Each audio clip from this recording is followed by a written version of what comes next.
In this video, I want to walk through solving mixture problems or rate problems and kind of show you a process for organizing the information so that you can solve these sorts of problems.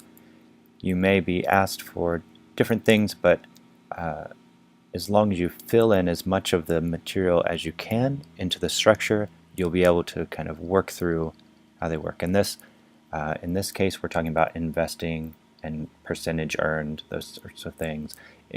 A very similar thing works for problems that you're dealing with the rate, time and distance or something like that, and various other mixture problems. So in this problem, we're going to start with this setup. You give $1,000 to your bank to invest. They invest in two companies. At the end of the year, they tell you one investment, we'll call it Company A, earned 4%, and the other, Company B, earned 6%. Your account now has $1,044. How much was invested in each? So if your account now has $1,044, you started with $1,000, that means you gained an interest in dollars of $44. So we're going to go ahead and organize that.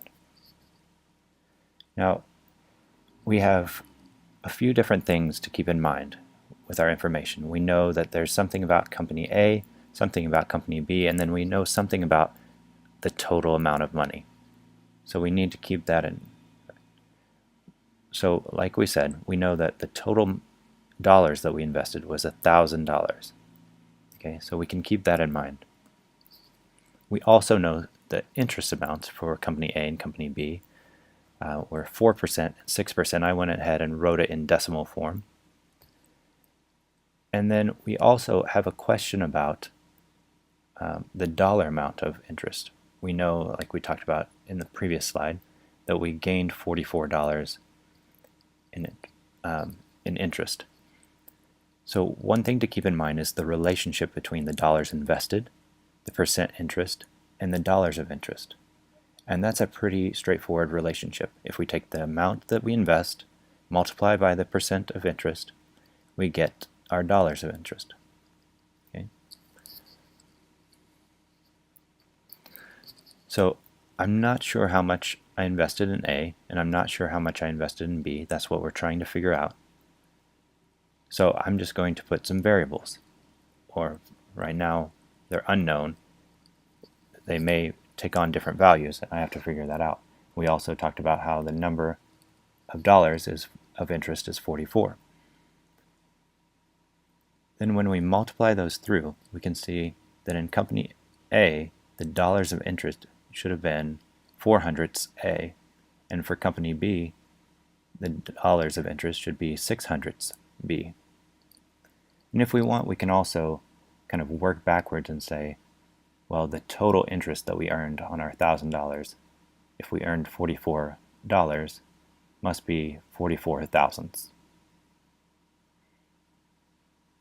or 4.4%. Now, a thing to keep in mind in terms of what's reasonable, we should think, if my overall percentage is 4.4%, that's closer to 4% than it is to 6%. That means more of my money went into Company A. So being able to measure that distance between will give us the proportions. We'll come back to that in the end to kind of get a feel for that approach. But we're going to use a slightly different approach to solve this initially.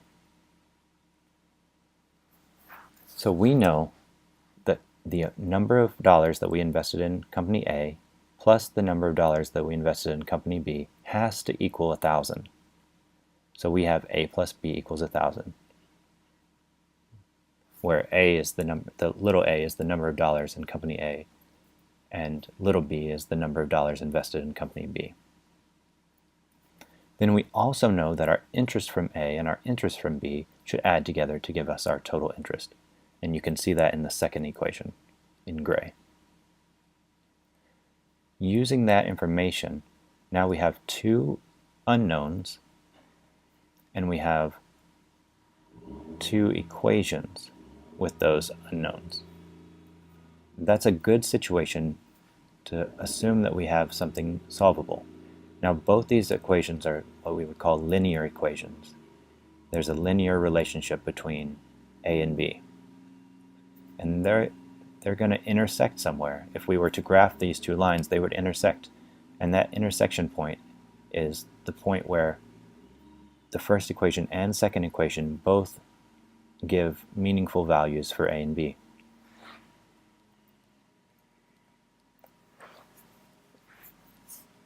Now we can use the information from one equation to help us with the other equation because we want to know,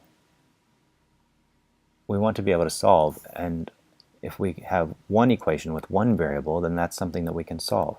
So we can take the information from the first equation, a plus b equals 1,000, rearrange that so we have something like a equals 1,000 minus b, or likewise we could have said b equals 1,000 minus a. And because we know now a different way to represent a, instead of putting a into the second equation, I can replace that with 1,000 minus b. So now I have 400ths times the quantity, 1,000 minus b, then plus 600ths b, and that equals 44. So now I have in my third line there one equation that has one variable, so that's solvable. So I go through the process of solving that, and I find that b must be $200. I look back at the relationship between a and b and see that that must mean a has $800. So that's very helpful, and it follows my intuition that I should have more money in company A, more money invested in company A, since the overall interest that I received was more similar to company A's interest. And notice that company A had 4 times as much invested as company B.